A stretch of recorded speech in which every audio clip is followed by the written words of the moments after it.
ಗತಿಯಲ್ಲಿ ಏನು ಮಾಡಬೇಕು, ಏನು ಮಾಡಬೇಕು, ಏನು ಮಾಡಬಾರ್ದು.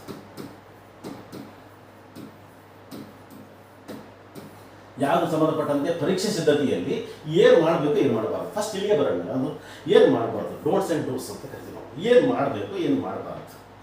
ಏನು ಅಂದಾಗ ಇಲ್ಲಿ ಫಸ್ಟ್ನೇದು ಏನು ಅಂದಾಗ ಅನವಶ್ಯಕವಾಗಿ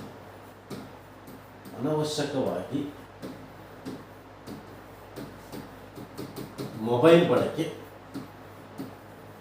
ಏನಂದಾಗ ಬೇಡ. ಅನವಶ್ಯಕವಾಗಿ ಮೊಬೈಲ್ ಬಳಕೆ ಬೇಡ. ಏನು ಅನವಶ್ಯಕವಾಗಿ ಮೊಬೈಲ್ ಬಳಕೆ ಅಂತಂದಾಗ ಇಲ್ಲಿ ಎಕ್ಸಾಂಪಲ್ ಏನಂದಾಗ ಒಂದು ವ್ಯಾಟ್ಸಪ್ ಅಂತ ಬರುತ್ತೆ. ವ್ಯಾಟ್ಸಪ್ ಬೇಕಾದ ಬೇಕು, ಅನವಶ್ಯಕವಾಗಿ ಬೇಡ. ಯಾರೋ ಒಂದು ಗುಡ್ ಮಾರ್ನಿಂಗ್ ಅಂತ ಕಳಿಸ್ತಾರೆ, ನೀವು ಅದಕ್ಕೆ ವೆರಿ ಗುಡ್ ಮಾರ್ನಿಂಗ್ ಅಂತ ಕಳಿಸ್ತಕ್ಕಂಥ. ಊಟ ಆಯ್ತು ಅಂತ ಕೇಳ್ತಾರೆ, ಊಟ ಆಯಿತು, ಏನು ಊಟ ಮಾಡಿದ್ರೆ ಸುಮ್ಮನೆ ಅನವಶ್ಯಕವಾಗಿರ್ತಕ್ಕಂಥ ಬಳಕೆ ಬೇಡ, ಚಾಟಿಂಗ್ ಬೇಡ. ಎರಡನೇದಾಗಿ ಏನು ಅಂತಂದಾಗ ಸ್ಟೇಟಸ್ಗಳನ್ನು ನೋಡಬಾರ್ದು. ಒಂದು 2 ತಿಂಗಳ ನೋಡಲ್ಲ ಅಂತ ಡಿಸಿಷನ್ ತಗೊಂಡ್ರೆ ಸಾಕು. ಹೆಂಗೆ ನೋಡೋಕ್ಕಾಗಲ್ಲ, ಏನೂ ತೊಂದರೆ ಇಲ್ಲ ಆಯಿತಾ. ಸ್ಟೇಟಸ್ಗಳನ್ನು ಫೇಸ್ಬುಕ್ ಹೋಗ್ಬಾರ್ದು. ಅರ್ಥಾತ್ ಅನವಶ್ಯಕವಾಗಿ ನೀವು ಅವಕ್ಕೆ ಮೊಬೈಲ್ ಬೇಡ ಅಂತ ಹೇಳ್ತಾ ಇಲ್ಲ, ಅನವಶ್ಯಕ ಮೊಬೈಲ್ ಬಳಕೆ ಬೇಡ ಅಂತ ಹೇಳ್ತಾ ಇಲ್ಲ. ಯೂಟ್ಯೂಬಲ್ಲಿ ಯಾವುದೋ ರೀಲ್ಸ್ ಬರ್ತವೆ, ಇನ್ಸ್ಟಾಗ್ರಾಮಲ್ಲಿ ಯಾವುದೋ ಬರ್ತವೆ. ಅರ್ಥಾತ್ ಯಾವುದೂ ಸಾಧ್ಯ ಇಲ್ಲ, ಏನೋ ತಾತ್ಕಾಲಿಕವಾಗಿ ಏನೋ ಆಗಲ್ಲ. ನಾನು ಇನ್ವಾಲ್ವ್ಮೆಂಟ್ ಆಗಿ ನಾನು ಮೊಬೈಲ್ ಬಳಕೆ ಮಾಡ್ತಾ ಇದ್ದೀನಿ ಅಂದಾಗ ನಾನು ಪರ್ಮಿಷನ್ನ ಕೊಟ್ಟರೆ ಆಗ್ತಿತ್ತು. ನನ್ನ ಜೀವನದಲ್ಲಿ ಏನಾದರೂ ಒಂದು ಘಟನೆ ನಡೆದರೆ ಅದಕ್ಕೆ ಯಾರು ಕಾರಣ? ನಾನೇ ಕಾರಣ. ನನ್ನ ಪರ್ಮಿಷನ್ ಇರದೆ ನನ್ನ ಜೀವನದಲ್ಲಿ ಯಾವ ಘಟನೆ ನಡೀಲಿಕ್ಕೆ ಸಾಧ್ಯ ಇಲ್ಲ. ಇವತ್ತು ಏನಾದರೂ ನಡೆದಿದ್ದಾವೆ, ಇವತ್ತು ನನ್ನ ಪರಿಸ್ಥಿತಿಗೆ ಯಾರು ಕಾರಣ ಅಂದರೆ ನಾನೇ ಕಾರಣ. ಯಾಕಂದ್ರೆ ಅದಕ್ಕೆ ಪರ್ಮಿಷನ್ ಕೊಟ್ಟಿದ್ದೀನಿ. ಹಂಗಾಗಿ ಅನವಶ್ಯಕವಾಗಿ ಮೊಬೈಲ್ ಬಳಕೆ ಬೇಡ ಅಂತ ಹೇಳ್ತಾ ಇದ್ದೀನಿ.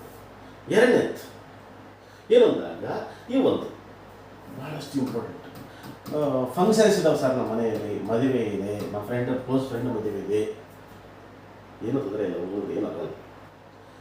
ಜಾತ್ರೆಗಳಿದಾವೆ ಸರ್, ನಮ್ಮದು ತೊಂದರೆ ಇಲ್ಲ, ಒಂದು ಜಾತ್ರೆ ಬಿಟ್ಟರೆ ಏನಾಗಲ್ಲ. ಮನೇಲಿ ಹಬ್ಬ ಮಾಡ್ತಾರೆ ಸರ್, ತೊಂದರೆ ಇಲ್ಲ, ಬೇಕಾಗಿಲ್ಲ. ಏನೋ ಮಾಡ್ತಾ ಇದ್ದಾರೆ, ಯಾವ ಫಂಕ್ಷನ್ಗಳನ್ನು ಅವಾಯ್ಡ್ ಮಾಡಿರಿ. ಅಗತ್ಯವಾಗಿ ಹೋಗಲೇಬೇಕಾಗಿರ್ತಕ್ಕಂಥ ಪರಿಸ್ಥಿತಿ ಬಂದರೆ ಅದಕ್ಕೆ ಗಂಟೆಗಳಿಗೆ ಸೀಮಿತ ಕೊಡ್ರಿ. 1 ಗಂಟೆ, ಅರ್ಧ ಗಂಟೆ, 1 ಗಂಟೆ ಅಲ್ಲಿ ಹೋಗ್ರಿ, ಪ್ರೆಸೆಂಟ್ ಹಾಕ್ರಿ, ಬರ್ರಿ. ಅದಕ್ಕೋಸ್ಕರನೇ 2 ದಿನ 3 ದಿನ ನಾವು ಟೈಮ್ ವೇಸ್ಟ್ ಮಾಡ್ತೀನಿ. ಅದರಿಂದ ಗೊತ್ತಾಯ್ತಾ? ಈ ರೀತಿಯಾಗಿ ಫಂಕ್ಷನ್ಗಳು, ಮ್ಯಾರೇಜ್ಗಳು, ಜಾತ್ರೆಗಳು, ಹಬ್ಬ ಹರಿದಿನಗಳು ಗೊತ್ತಾಯ್ತಾ, ಇವು ಬೇಡ ಅಂತಕ್ಕಂಥದ್ದು ನಾನು. ಆಮೇಲೆ ಗೆಳೆಯರ ಬರ್ತ್ಡೇ ಪಾರ್ಟಿ ಮಾಡ್ತಕ್ಕಂಥದ್ದು ತೊಂದರೆ ಇಲ್ಲ, ಬೇಡ ಅಷ್ಟು. ಯಾವುದೋ ನಾನು ಕ್ರೀಡೆಯಲ್ಲಿ ತೊಡ್ತಾ ಇದ್ದೀನಿ, 2 ತಾಸು ಆಡ್ತೀನಿ ಸಲ ಆಡೋದು ಅನಿಸುತ್ತೆ, ಬೇಕಾಗಿಲ್ಲ. ಶಾಪಿಂಗು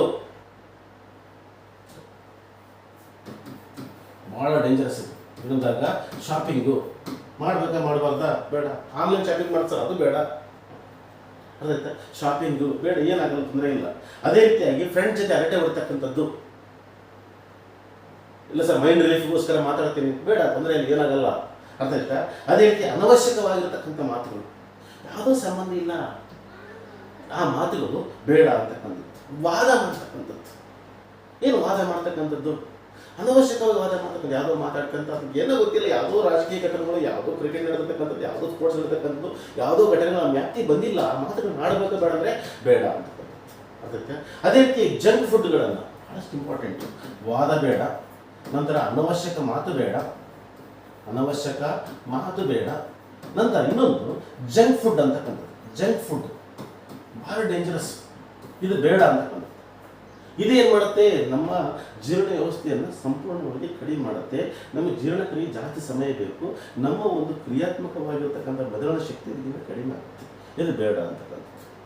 ಅದಾಯ್ತಾ? ಇವು ನನ್ನ ಅಭಿಪ್ರಾಯದಲ್ಲಿ ಬೇಡ ಅಂತ ಹೇಳ್ತಾ ಇದ್ದೀನಿ. ಅದಾಯ್ತಾ?